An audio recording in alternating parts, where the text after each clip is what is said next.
Welcome to another episode of Open Up the Workforce, where we speak with executives advancing inclusion, diversity, and equity for the future of work. I'm Avis Tadegi, your host and CEO and co-founder at Symba. Today, we are very excited to have Lorraine Hariton, President and CEO of Catalyst, with us. Lorraine brings such an incredibly powerful experience from working in the government space to corporations and nonprofits. Lorraine has had decades of experiencing advancing women in the workplace and is a true pioneer in so many ways. Hello, everyone. I'm joined today by Lorraine Hariton, President and CEO of Catalyst, a global nonprofit working with the world's most powerful CEOs and leading companies to help build workplaces that work for women. I'm so excited to have you on board to speak with our audience today, Lorraine. Would you tell our listeners more about yourself and your amazing career story?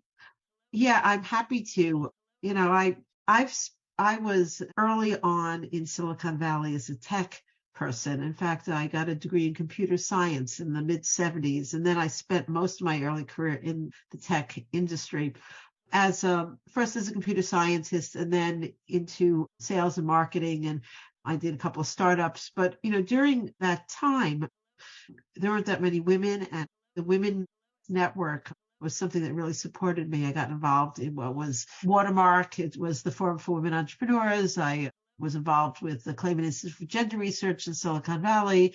And out of that experience, I ended up really championing women's leadership and understanding how important it was for women to support other women. Got involved with Hillary Clinton and her run for president in the 2008 cycle, and ended up at the State Department, where I hear you were at the same time at the State Department. And in that role, helping business, I also did a lot on women's business, on women's entrepreneurship, and then after leaving the State Department, a lot with the STEM pipeline. So it became, part of everything that I'm about. So having this position at Catalyst, which is one of the leading organizations around women's leadership, has been a really great opportunity for me to really provide a legacy and to really impact women around the world. That is so powerful. And that's one of the many reasons I was excited to speak with you, because of just how multifaceted in all the different industries, right? From Silicon Valley to federal government and State Department, and now in the nonprofit space. It's so powerful. And actually, when I started building Symba, it was part of an initiative that I was a part of under Clinton's administration called the Virtual Student Federal Service Program that has now expanded so much. So I've been really impacted by the work that you've done. And I wanted to ask, now that Catalyst is growing and making such an impact, how are you engaging with external communities and organizations to promote diversity, equity, inclusion? What partnerships or collaborations are in place to support this work? Well, Catalyst is almost like a co-op of major companies. We have over 500 corporations that support our efforts. So everything we do, the research that we do, and the learning and knowledge products that we provide are really focused on helping make impact through the companies that are part of our community. So they are all partners with us in doing that. And we have lots of opportunities to bring our community together. So, for example, on March 30th, we have the Catalyst Awards in New York. It's a conference and then it's an awards dinner. And we have a very rigorous awards process the companies apply to win the Catalyst Award. We've had 108 recipients. We started doing this in 1987. And the companies that we highlight have really done great things to really help create an environment where women and everyone could thrive. So this year, our award winners are the Hartford and the University of Pittsburgh Medical Center. Both are major employers and done really holistic programs to really advance women in the workplace. So, for example, the Hartford, who's had a 10-year initiative, they've increased their representation of women at their C-suite, the executive levels, from 18% to 43% over that 12-year period of time. And women of color have gone from 0 to 12%. This gives you examples of the level of change that's really happened. And both of these organizations and many of our supporter organizations have really made a major commitment to diversity, equity, and inclusion, to advancing women and everyone, and have a more diverse workplace. And we really work to provide research-based tools to help companies make that progress. What powerful awardees and the work that just those few examples you shared are incredible and really, really eye-opening. You've done so much great work in this space, and partnerships are hard. If I may just follow up and ask, at that scale, how are you really continuing those relationships with partnerships at scale to foster this diversity, equity, inclusion?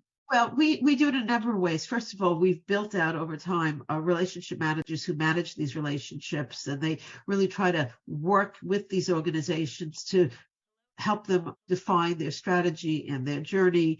We bring the community together, so, like we have at awards, but we also have an ERG community. We call it Energize, and 4 times a year we bring them together virtually, and then we have an online platform for them to communicate together. We have an expert community that is really focused on helping us with our research and gives us input into our research. I have a really powerful board of directors made of CEOs of major companies that get really involved in finding what direction we're going to be on. And I have a board of advisors as well, which is made up of more of the CDOs and CHROs that help us with define our strategy as well. So, for example, latest strategy is to expand Catalyst.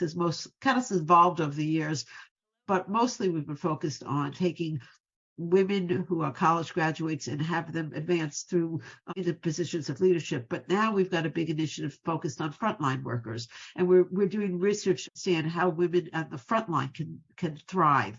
And we're doing that in partnership with our supporter organizations. We have a task force that's made up of people like Target and Carnival and Marriott and Northrop Grumman and Dow Chemical, and they're helping us with the research, with piloting. We have Procter & Gamble. We actually have a person on our staff temporarily from Procter & Gamble who's helping us define our product strategy so that we can really address the needs of frontline workers. So, we really work deeply with a lot of these organizations so that we can, learn from each other on how to move forward. Thank you for sharing. And that's so timely and so powerful to see that, as an organization, you are adapting with the times to support frontline workers. That's something that's very, very top of mind for us, especially as we leave the pandemic and ensure that people have these opportunities. One thing at Symba that we've been really focused on is program design. We focus a lot on apprenticeships and internships. I've seen throughout your career, you've supported the Global STEM Alliance, and it's 1,000 girls. 1,000 Futures program and a few mentoring programs. I mean, the list goes on. What do you think for these programs in particular is really important for us to consider? What are those key considerations? Well, first of all, I think, especially in the STEM pipeline, it's absolutely critical that we go way back with young girls influenced actually throughout and every step along the way. It is critical that we support girls and women in their interests in technology, especially in the hard sciences. In the biological sciences, is much better representation. But, it's a very, very leaky pipeline at every step along the way. So these types of, like the program we had, 1,000 Girls, 1,000 Futures, used a virtual platform, and it did mentoring between women who were early to mid-career at companies, and we paired them with women all over the world, young women all over the world who were in middle school and high school, and so that they could get a better sense and have of what careers were like. They had someone to talk to. It was a year-long program. So, I think mentorship and sponsorship is absolutely critical to helping girls and women. And I say girls and women because it's not only at those critical stages, early on, but at every juncture, there's dropout. Definitely, absolutely. And I know that I've been so impacted by sponsors and mentors who've been an advocate for me along my career and journey. And even as a very young age, as a girl too, I was part of science fairs, and I think it really impacted my development. So I want to say how much I appreciate the work you're doing. I have my own story, just to share. Yes. I had dyslexia I still have dyslexia. And because of that, I had things I was very good at, things not so good at. And when I was a freshman in college, I had a professor, and I was taking calculus, and he encouraged me to learn about computer science. Now, this was in the mid-'70s. I was in a college in upstate New York, and there was really no curriculum at all. So I did a winter study, but then I ended up transferring to Stanford, and it changed my life. I have to say, this professor who encouraged me really changed my life. I appreciate you for sharing that story because I've been impacted so much by my professors very early on in my formative years to really reach through and come over some of these challenges. And I wanted to kind of double down on thinking through the early stages of the career, right? Internships or co-ops, apprenticeships.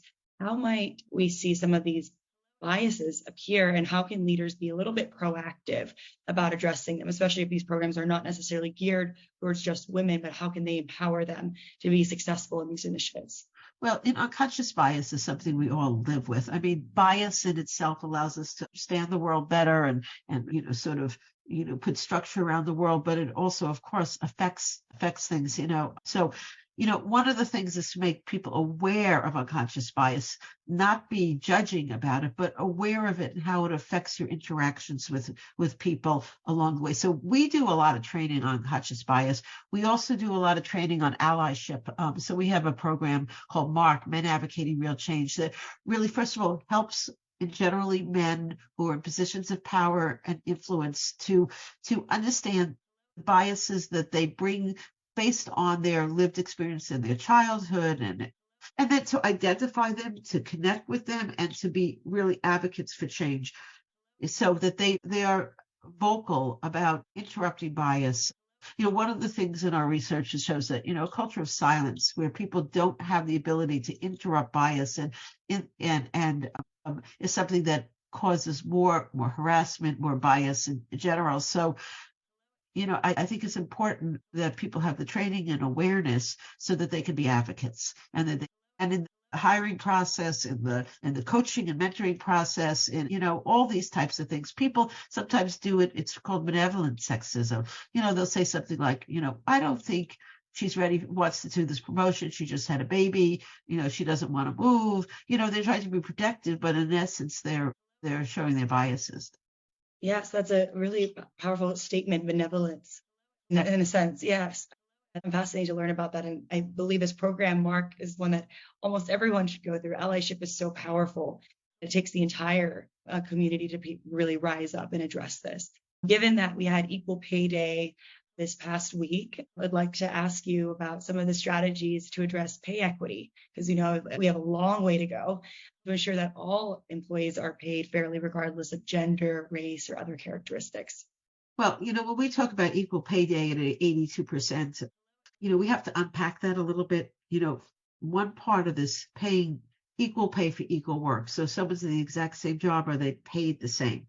Now, that is something that many large companies have really stepped up in the last few years to really do a good job at pay equity and auditing and tried to keep that equal. In fact, Catalyst recently did a survey of about 100 or CEO corporations, CEOs, and like 82% are doing pay audits and implementing and trying to improve that. But there's the other things that affect the pay. It has to do with the pyramid, the fact that there's more women at the bottom and there's less at the top, and that's affecting this ratio of how much men are making versus women. And that's something that follows women throughout their career. Women start making less and they get promoted less and they don't advocate as much. And by the time you get to the top, there's really big inequities. There's also inequities in the types of jobs that men and women take and what they get paid for it, even at the same level in a corporation. Like the men tend to be more in line, revenue oriented, where they get bigger bonuses. The women tend to be more in these staff jobs. And there's also skills inequities. Women tend to be in professions that don't pay a lot, even if they are highly skilled, like being a teacher doesn't get paid as much. But there's lots of jobs that pay more that tend to be male oriented. And so you have that. So all these things go into this inequity we're talking about. That's very helpful to understand. I think it really paints a picture of all the different facets that play in. So what are some of the solutions you might propose? And maybe these are some things you're doing at Catalyst, whether it's empowering women to learn different skills or empowering women to negotiate their salary and not be okay with taking a less salary. Love to get some more of your perspective here. Well, the equal pay, if there's one measure that reflects everything that we try to do, it's the pay ratio. So that's why I tried to disaggregate So we need to work on making sure that women are moving through the pipeline, that they have the opportunities, that we don't have the biases, that we build a culture that's an inclusive culture where everyone has the opportunity to thrive and to meet their full potential. We got to have policies and practices that help women, that recognize that, that women potentially need more flexibility, that they, we've made a lot of progress over the years on paternity leave and equal balance of the at home and the unpaid labor, so that women aren't the only ones who are working, 30 extra hours a week, that they're splitting it better and that they're getting good support. So the pay audits that we're talking about, not only understanding how women how they should negotiate, but the people having practices that don't require, and this is state law now, that you don't have to disclose your previous salary. So women, they say, women negotiate as much, but women are also trained not to, because when they go forward and are aggressive, then they're considered to be, if they ask for it, then they're considered to be aggressive, and it's not considered a good personality trait. If you look at the background, well, we're in this room here. We did a campaign about unconscious bias, and this I talk about how you're not aggressive, you're assertive. So these types of behaviors then become learned behaviors that women can't, negotiate for themselves. So they have to get someone else to negotiate for them. But if you train if you get rid of the bias in your hiring and promotion processes, it becomes part of what you do, and you measure that, then get rid of some of the bias. Yes, that is so, so helpful to understand. I feel like that's really compounds on the power of those programs and those trainings that you have, like Mark with the allyship, to really educate everybody throughout this whole process. And I love that campaign. I'm going to do some more reading into it. And I truly believe that's what we need more of. And would love to kind of dive back into, you had mentioned one of your awardees had made some massive progress in the C-suite. And that's when we get really excited about at Symba, is how we transform all aspects of the organization to embrace more diversity, equity, inclusion. So what role do senior leaders play to creating D&I, and maybe what accountability measures have you put into play at Catalyst? Oh, well, senior leaders set the tone at an organization. So, like the Hartford that's just talking about, we were talking to Christopher Swift, who's the CEO there, and as a lot of the other CEOs I work with, they really consider this to be part of their values, part of what's going to make competitive, being able to attract and retain the best talent, and being able to make better decision making. So they believe it at the top of the organization. And then putting measurements to hold people accountable is also really important, because you track and really hold people accountable. And in some cases, people are, bonusing people as part of their overall bonus practices to do that. But what I will say, whether it's in our partner organizations or at a Catalyst itself, this is hard work.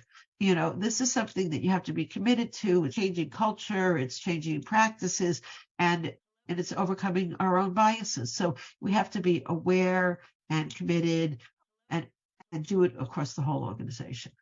I appreciate that you say that it is hard work, because it is really hard.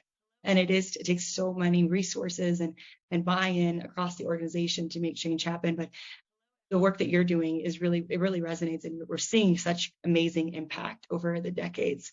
We are seeing some progress. Yes.